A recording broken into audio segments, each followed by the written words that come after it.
Good evening. Before I respond to President Trump's speech and what he said tonight, I wanted to say a few words about what he didn't say, because when you analyze the speech, sometimes what is more important is what somebody does not say as opposed to what they actually say. Some examples. At a time when over half of older Americans have no retirement savings, I did not hear President Trump say one word, not one word, about Social Security or Medicare. During the campaign, as we all remember, President Trump promised over and over and over again that he would not cut Social Security, Medicare, or Medicaid. It was a cornerstone of his campaign. But in his first address to the nation, he didn't even mention Social Security or Medicare once, not a single time. Even worse, President Trump has proposed a massive cut to Medicaid, massive cut, threatening the nursing home care of millions of senior citizens and the health care of many, many of our children. I urge President Trump, keep your promises. Tell the American people, tweet to the American people that you will not cut Social Security, Medicare, and Medicaid. Further, I did not hear President Trump tonight mention the words income and wealth inequality, or the fact that we now have the widest gap between the very rich and everyone else since the 1920s. I did not hear President Trump mention the fact that as a result of the disastrous Citizens United Supreme Court decision, a 5-4 decision, we now have a corrupt campaign finance system that is allowing billionaires to buy elections and undermine American democracy. How could you give a speech to the nation and not talk about that enormously important issue? Furthermore, not only did President Trump not mention the issue of voter suppression, what Republican governors are doing all over this country to make it harder for people to participate in our democracy, but the truth of the matter is his administration is now working overtime with Republican governors to make it harder for young people, low-income people, senior citizens, and people of color to vote. That is an outrage. Perhaps most astoundingly, at a time when the scientific community is virtually unanimous in telling us that climate change is real, that it is caused by human activity, that it is already causing devastating problems in our country and all over the world, I did not hear President Trump say one word, not one word, about the need to combat climate change, the greatest environmental threat facing our planet. Not only did he not mention climate change, he pledged to increase our dependency on fossil fuels. Furthermore, at a time when we have more people in jail than any other country on earth, disproportionately African American, Latino, Native American, I did not hear President Trump say one word about how he was going to fix a broken criminal justice system. Yes, we must support the hard work of men and women in the police departments and the sheriff's departments all over this country. But we must end also the disgrace of having more people in jail than any other country on earth.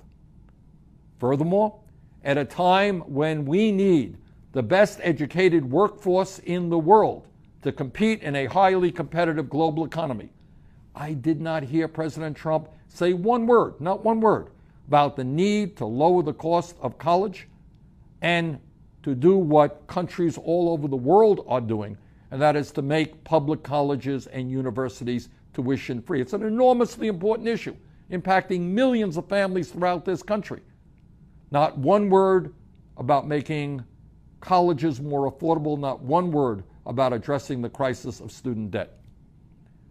During his campaign, President Trump told us that he was going to take on Wall Street and drain the swamp. Remember that? He was going to drain the swamp. Well, the swamp, big time, is now in his administration, which has more millionaires and billionaires than any presidential administration in history.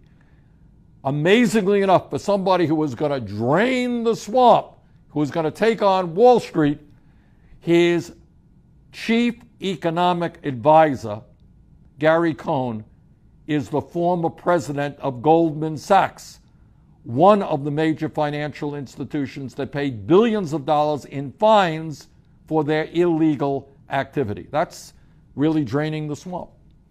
Needless to say, I did not hear President Trump say one word about another campaign promise that he made to the American people, and that was to reinstate the Glass-Steagall Act.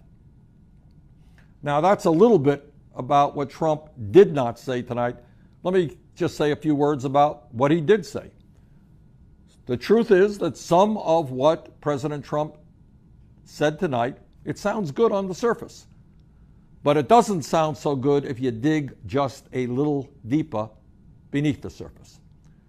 President Trump told us that we need to invest $1 trillion in our infrastructure, in our crumbling infrastructure, to create millions of new jobs. And you know what? He is absolutely right. That's something that I have been working on for years.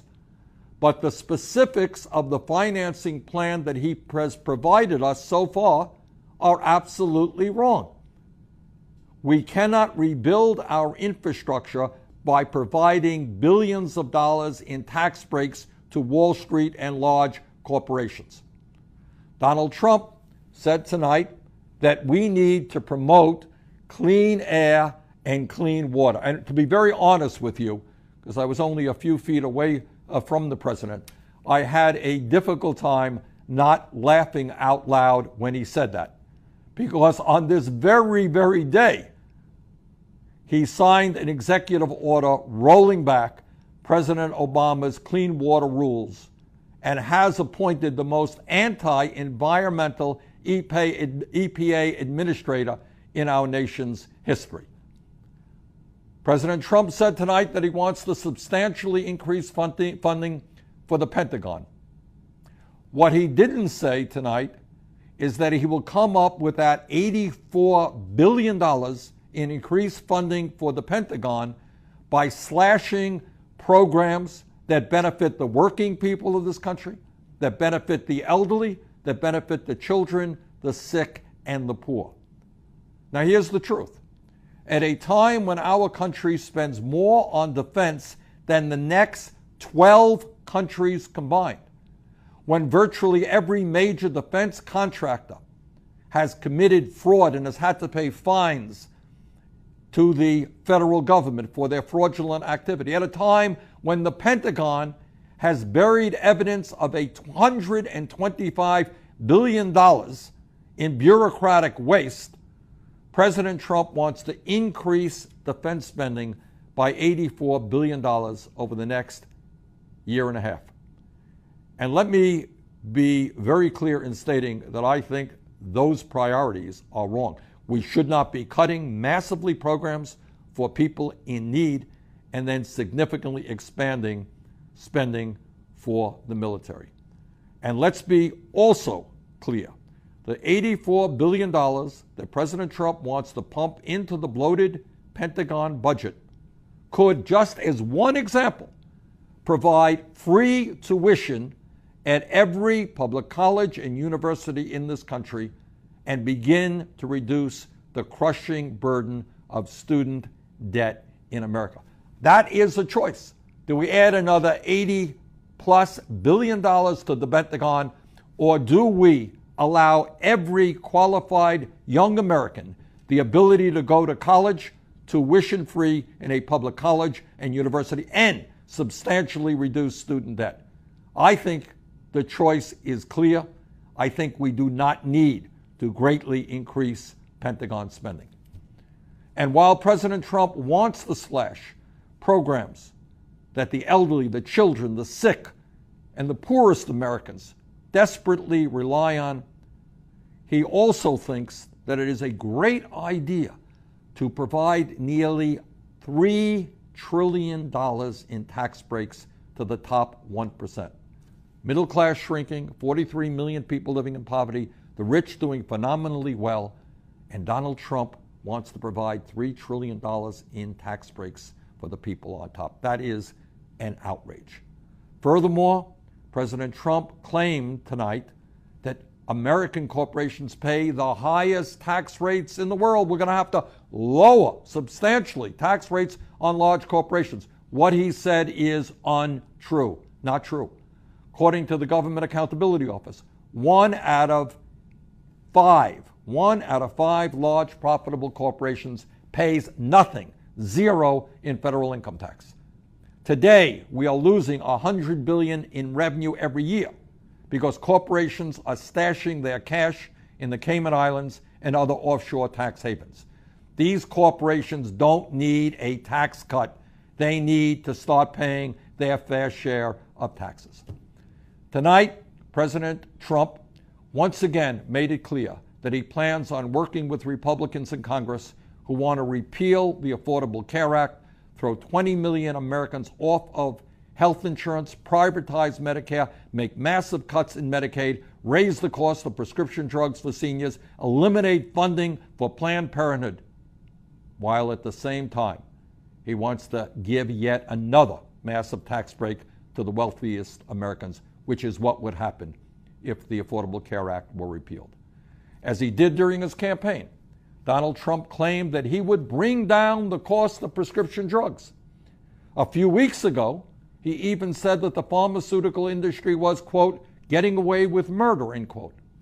But if Donald Trump really wanted to take on the pharmaceutical industry, he would have told his Republican friends in the House and the Senate to pass legislation which I introduced today with 20 senators, allowing Americans to import safe, low-cost medicine from Canada. We should not have to pay the highest prices in the world for the medicine we use. Since the beginning of this year, we have seen unprecedented grassroots energy from Maine to California. Last week, at Republican town hall meetings across the country and at more than 150 rallies that took place from coast to coast, the American people sent a clear message about what they expect from Congress. As a result, the Republicans are getting very, very worried. They're not so cocky anymore about simply repealing Obamacare. And they should be worried because the American people are standing up. And what they are saying loudly and clearly is, no, you're not going to repeal the Affordable Care Act. No, you're not going to destroy it. You are going to improve it. And in my view, what we must be doing right now is not only defending the Affordable Care Act, not only improving the Affordable Care Act, we have got to move forward to join the rest of the industrialized world and guarantee health care to all people as a right, not a privilege. We must go forward towards a Medicare for all single-payer program. But defeating these attempts to destroy the Affordable Care Act and transfer even more of our nation's wealth to Donald Trump and his billionaire friends is going to take all of us coming together and making our voices heard. Those of you who attended rallies or town hall meetings, keep showing up, keep calling Congress, and continue the fight. The Republicans are now on the defensive, and we've got to continue to push them back. Those of you who haven't taken action yet, we need your voices. We need your action. Only together, when millions of people stand up and fight for economic justice, for social justice, for racial justice, for environmental justice, only then can we create the political revolution that will turn this country around. Thank you all, and have a great evening.